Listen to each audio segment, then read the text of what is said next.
ازيكم؟ يا رب تكونوا بخير وانتوا بتشوفوني. النهارده انا مي. النهارده هنعمل بسكوت الفول السوداني. سهل وبسيط جدا ومقرمش قرمشه كده، يعني من هنا لما لاخر الشارع، وفي نفس الوقت كده بيدوب دوبان فظيع بجد. الناس بقى اللي بتحب الفول السوداني كده هتتكيف منه قوي قوي. يا ريت لو عجبكم الفيديو ما تنسوش تعملوا لايك، ولو لسه ما اشتركتش اشتركوا. يلا نبتدي. اول حاجه هنحتاج 3 كوبايات من الدقيق وعليهم رشه ملح بالجرامات حوالي 465 جرام. وكمان هنحتاج معلقة كبيرة بيكنج باودر بالجرامات 10 جرام. تمام. وهنحتاج كمان نص كوباية سكر بودرة اللي هما 100 جرام. ممكن تزودوا شوية لو انتوا بتحبوا الحاجة مسكرة شوية، زودوها خلوها كوباية الا ربع سكر، بس هو كده حلو ومظبوط كده مش مسكر قوي. وهحتاج كمان بيضتين بدرجة حرارة المطبخ. انا خدت بيضة كاملة وصفار بيضة، وهركن البياض البيضة التانية كده على جنب، هنشوف هنعمل بيه ايه يعني كمان شوية. وهنحتاج كمان نص كوباية زبدة اللي هي 100 جرام، تكون طرية بدرجة حرارة المطبخ. هتلاقوها ان هي يعني حتى وهي طالعة من التلاجة جامدة شوية، يعني احنا مطلعينها 3 4 ساعات من التلاجة هتلاقيها محافظة لسه. فدخلوها بس الميكرويف 3 ثواني بالظبط، هتلاقوا ان هي بدأت تطرى شوية.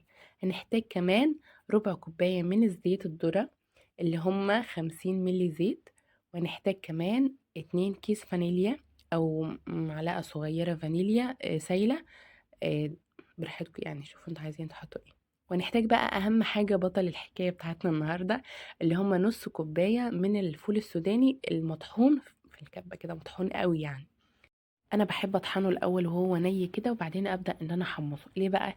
لانه احنا لو حمصناه وهو حبوب كده وبعدين بدانا ان احنا نطحنه في الكبه، هنلاقي انه لونه فتح شويه. احنا مش عايزين اللون الفاتح ده، احنا عايزينه يكون لونه احمر كده وريحته وشكله وطعمه باين كده في البسكوت، عشان يبقى مختلف عن اي بسكوت فول سوداني قبل كده. وهنحتاج كمان كوباية فول سوداني مجروش كده، عشان نبدأ ان احنا نزين بيه البسكوتة بتاعتنا. اول حاجة اجيب طاسة كده وابدأ ان انا احمص الفول السوداني بتاعي كويس جدا لحد ما نشوف درجة اللون اللي انتوا هتشوفوها كمان شوية. بس في ملحوظة مهمة قوي، ان احنا لازم نقفل النار قبل ما يوصل للون اللي احنا عايزينه، لانه لما بيقعد شوية يعني بياخد لون احمر كمان شوية، يعني بيفضل يحمص نفسه بنفسه بعيدا عن النار. تمام. اول ما يوصل للدرجه دي هنبدا ان احنا نطفي النار على طول، وهنركنه على جنب شويه بوله كده. وهتلاقوا انه حالا كده يعني لون فاتح شويه. شوفوا بقى لونه احمر تاني ازاي، يعني انا ركنته بس 3 دقايق كده، هو لسه دافي شويه. طول ما هو قاعد كده وهو دافي بتلاقوه انه مع ذلك يعني بيحمر كمان شويه. ابدا بقى ان انا اجيب بوله كده وابدا ان انا احط الزبده والسكر. وهنا بقى مش هنحتاج لا خلاط ولا مضرب كهربائي، هو كل حاجه كده بالمضرب اليدوي او بالسباتولا. براحتكم لو انتوا حابين تستعملوا الخطوه دي في المضرب الكهربائي يعني، اسمه ايه ده؟ ايوه المضرب الكهربائي. تقلبوا كده بس بسرعه، فبيسهل علينا كده بدل ما نقعد نضرب. بس يعني هي سهله وبسيطه، والمكونات سهله وبسيطه، والبسكوت سهل وبسيط كده، فمش محتاجين نطلع المضرب. تمام. اخلي كده القوام الزبدة والسكر يمتزجوا مع بعض، وابدأ ان انا اضرب بالمضرب الكهربائي لحد ما القوام يبقى كريمي كده وناعم ودخل فوم كده، يعني بقى فوم كده، انتوا فاهميني؟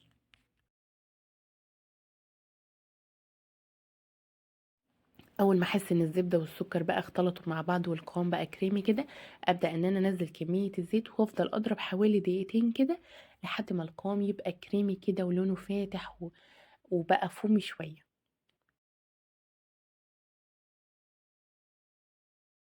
اول ما نوصل للقوام ده بقى واللون الفاتح ده، ابدا ان انا انزل كميه البيض بتاعتي اللي هي بيضه كامله وصفار بيضه وكميه الفانيليا، ونفضل نضرب لحد ما القوام يرجع ان هو كريمي كده وفاتح. وكل ما بنضرب بندخل هوا كده للبسكوت، وفي نفس الوقت كل ما نضرب بيبقى اللون افتح شويه عن الاول. تمام. نفضل نضرب لحد ما نوصل للقوام اللي انتوا هتشوفوه ده. ده كده بقى القوام اللي احنا عايزينه، كده تقيل كده وناعم وحلو قوي. نبدأ ان احنا ننزل عليه كمية الفول السوداني بتاعنا المتحمص. اهم حاجة ما يكونش لا دافي ولا سخن عشان ما يسيحش مننا الزبدة، اهم حاجة يكون بارد كويس جدا. انا بدأت ان انا انزل شوية دلوقتي واقلب تقليبة كده، وهنا بقى نحس بريحة الفول السوداني الرهيبة لما اختلطت مع الزبدة، ريحتها جامدة جدا. هنا انا حسيت انه عايز كمان الباقي فحطيت كمان الباقي.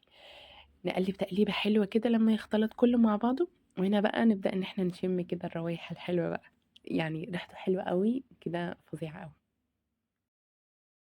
كده بقى مهمة المضرب بتاعتنا خلصت. نبدأ ان احنا نجيب الاسباتولا ونشيل الجوانب كده، ونبدأ ننزل كمية الدقيق بتاعتنا، واهم حاجة نكون نخلينها. وهنا بقى نيجي ان هو الدقيق ما نحطوش يعني على طول زي ما بنعمل البسكوتات عامة. ما بننزلش كمية الدقيق كلها مرة واحدة، احنا بننزل الكمية ونسيب نص كده او كوباية الا ربع كده على جنب، لحد ما نشوف قوام العجينة بتاعتنا عاملة ازاي.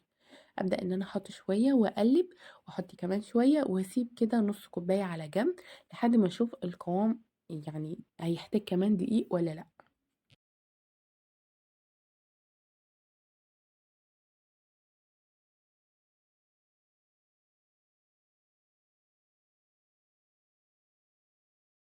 نقلب كده بالسباتولا، احنا مش بنعجن، ولو احنا هنعجن بايدينا نقلب تقليبه كده بس، بحيث ان كله يمتزج مع بعضه، عشان لو عجنا قوي العجينه بتاعتنا يعني البسكوته بتاعتنا هتعضم كده مننا وتنشف وتبقى مش كويسه.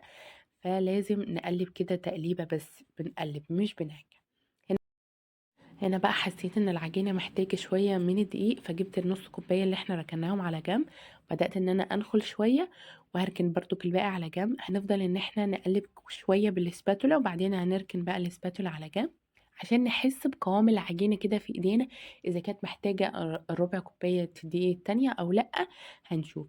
اول ما نلاقي نختبر العجينه بايدينا اللي هي التانية اللي مش اللي احنا مش بنعجن بها، لما نلاقيها اتشكلت كده وكورناها ودوسنا عليها او بططناها ومش بتشقق، فكده تمام التمام.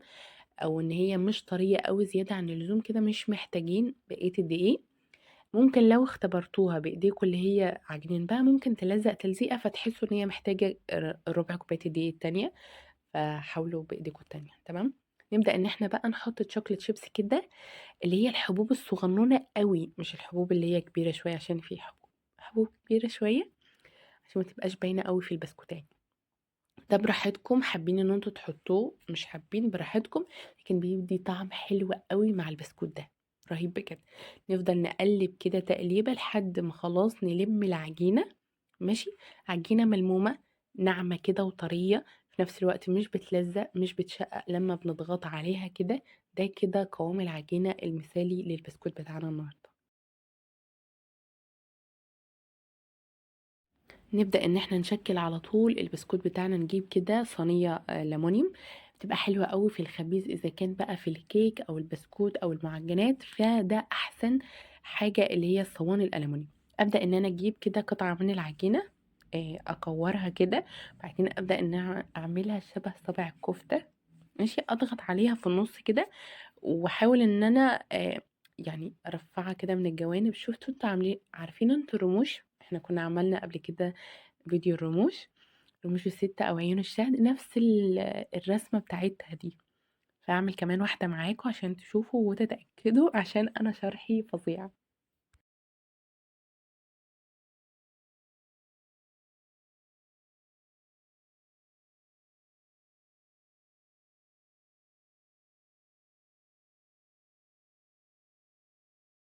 ممكن بقى نشكلها بالشكل ده، او ممكن مثلا كور صغنونة كده ونضغط عليها ضغطة كده، ونبدأ ان احنا بقى نجيب البياض البيض بتاعنا كده، وكمان السوداني المجروش كده. شايفين شكلها عسول قوي كده. هعمل بس اتنين معاكم كده واتركن انا على جنب بقى اكمل كده مع فيلم اي حاجة. ماشي. ابدا ان انا اجيب فرشة كده، وابدا ان انا اخد شوية من بياض البيض وادهن البسكوتية بتاعتي كده، عشان ده زي ما بيقولوا الغيرة اللي هيلزق البسكوت، او اللي هي الصمغ بتاع البسكوت. ايه اللي انا بقوله ده؟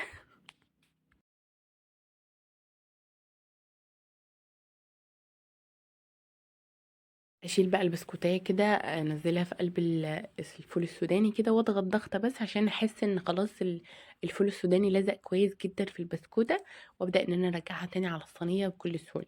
في الاول في كام واحده دول انا دهنت البسكوتايه ببياض البيضه في قلب الصينيه، لا يعني، يعني لما قعدت مع نفسي كده لقيت ان الموضوع صعب شويه، ان انا بعد ما ادهنها اشيلها كده بتلاقيها بتتزفلت كده من ايديا او بتتزحلق. فبدات ان انا اشكل الصينيه كلها وبعدين بدأت إن أنا أجيب البسكوتية كده أحطها على إيديا قبل ما أدهنها، وبعدين أدهنها بقى على إيديا وأشيلها من إيديا أبدأ إن أنا أحطها في الفول السوداني. فده كان سهل وخلص معايا بسرعة كده. أخلص بقى الكمية بتاعتي كلها، ما شاء الله اللهم بارك، عملت كمية حلوة قوي. أبدأ إن أنا أسخن الفرن كويس جدا لحد يعني على درجة حرارة 180 في الرف الوسطاني، والنار شغالة بس من تحت. هتاخد معاكوا 20 دقيقة 25 دقيقة، مش هتاخد وقت كبير لأنها رفيعة، البسكوتة رفيعة. وهتلاقوا بقى إن هي بدأت فرشت شوية، يعني حجمها تضاعف شوية. وهتلاقوا إن هي شققت تشقيقة بسيطة كده. لا ده يعني مظبوطة جدا التشقيقة دي، شكلها حلو قوي وكيوت وعسول كده. شوفوا بقى البسكوت بقى حلو وقرمشة، يعني وانتوا بتخبزوه كده هتشموا روايح رهيبة كده. الناس بقى اللي بتحب الفول السوداني ده هتعشق البسكوت ده ومش هتبطلوه بجد. البسكوت ده إدمان حرفيا. واهم حاجه كده لونه حلو قوي من جوه ومن بره كده ومقرمش، وفي نفس الوقت بيدوب. بس كده. يا ريت لو عجبكم الفيديو ما تنسوش تعملوا لايك، ولو لسه ما اشتركتوش اشتركوا، واشوفكم في فيديوهات تانية، وباي باي.